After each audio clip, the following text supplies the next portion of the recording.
नमस्कार मित्रांनो, मुख्यमंत्री माझी लाडकी बहीण योजनेसाठी जर तुम्हाला आता अर्ज करायचा असेल, परंतु तुमच्याकडे रेशन कार्ड नसेल किंवा 15 वर्षाचा काहीच पुरावा नसेल, तरी तुम्ही अर्ज करू शकता। त्याच्यासाठी तुम्हाला फक्त एक सेल्फ सर्टिफिकेशन म्हणजेच एक घोषणापत्र तुम्हाला त्या ठिकाणी जोडून द्यायचं आहे। ही माहिती उपमुख्यमंत्री देवेंद्र फडणवीस यांच्या माध्यमातून लाईव्ह सांगण्यात आलेली आहे। आपण या ठिकाणी पाहू शकता।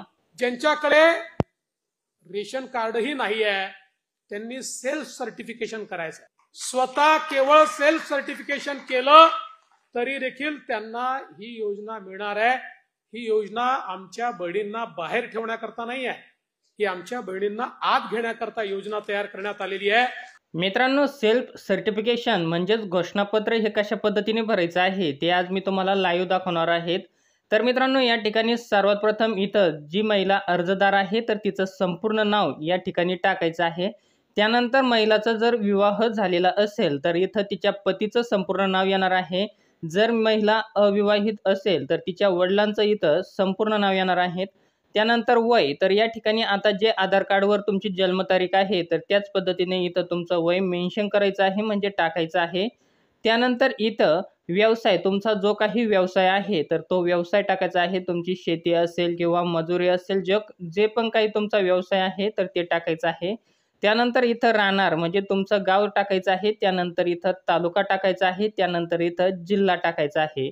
त्यानंतर इथं आता बघा तुमचं उत्पन्नाचं साधन, तर तुमचं उत्पन्नाचं साधन काय आहे, तुम्ही शेतीपासून उत्पन्न कमवित आहात का, तुमचा जो काही व्यवसाय आहे, शेतमजुरी असेल किंवा तुमचा अन्य मजुरी असेल किंवा तुमचं दूध उत्पादक व्यवसाय असेल, तुमचा जो काही व्यवसाय आहे तर तो तुम्हाला इथं व्यवसाय मेन्शन करायचा आहे। आणि त्यानंतर इथं तुमचं 3 वर्षाचं उत्पन्न तुम्हाला टाकायचं आहे। पहिला कॉलम आहे, आपण इथं बघू शकता 2022-23 मध्ये तुमचा किती उत्पन्न आहे, त्यानंतर तुमचं 23-24चं किती उत्पन्न आहे आणि तुमचं 24-25 वर्षाचं हे किती उत्पन्न आहे, तर तुम्हाला तिन्ही वर्षाचं इथं उत्पन्न तुम्हाला इथं टाकायचं आहे। तुमचं जर इथं 2022-23चं 40,000 असेल, त्यानंतर तुमचं 23-24चं 45,000 असेल तर तुम्ही इथं 45 टाकू शकता। त्यानंतर पुन्हा इथं तुमचं 2024-25चं जरा तुमचं 35,000 40,000 जे काही असेल तर ते तुम्हाला इथं टाकायचं आहे। तर 3 कॉलममध्ये तुमचं इथं 3 प्रकारे उत्पन्न हे टाकायचं आहे। त्यानंतर इथं खाली बघा इथं एकूण आहे, तर एकूण तुम्हाला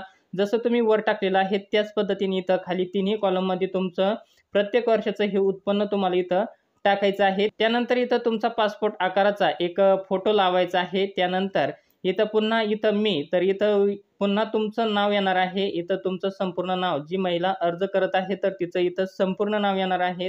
त्यानंतर इथं तिच्या वडिलांचा जर विवाह झालेला नसेल तर तिच्या वडिलांचं नाव इथं टाकायचं आहे। जर विवाह झालेला असेल तर तिच्या पतीचं नाव या ठिकाणी येणार आहे। त्यानंतर इथं वय टाकायचं आहे, आधार नंबर टाकायचा आहे।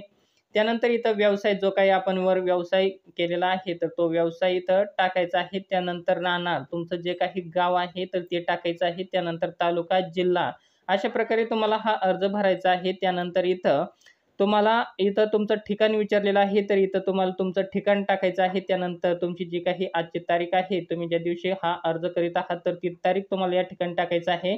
त्यानंतर इथं बघा स्वयं घोषणापत्र लिहून देणाऱ्याची सही, तर इथं तुम्हाला तुमची सही करायची आहे। त्यानंतर खाली इथं तुम्हाला तुमचा मोबाईल नंबर हा टाकायचा आहे।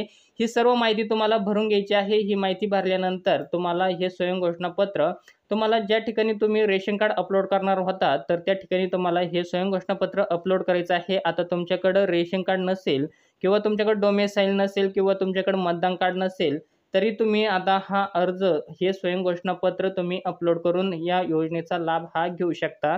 तर मित्रांनो, तुम्हाला हा छोटासा आपला व्हिडिओ आवडला असेल तर चॅनलला लाईक, शेअर, सबस्क्राईब नक्की करा।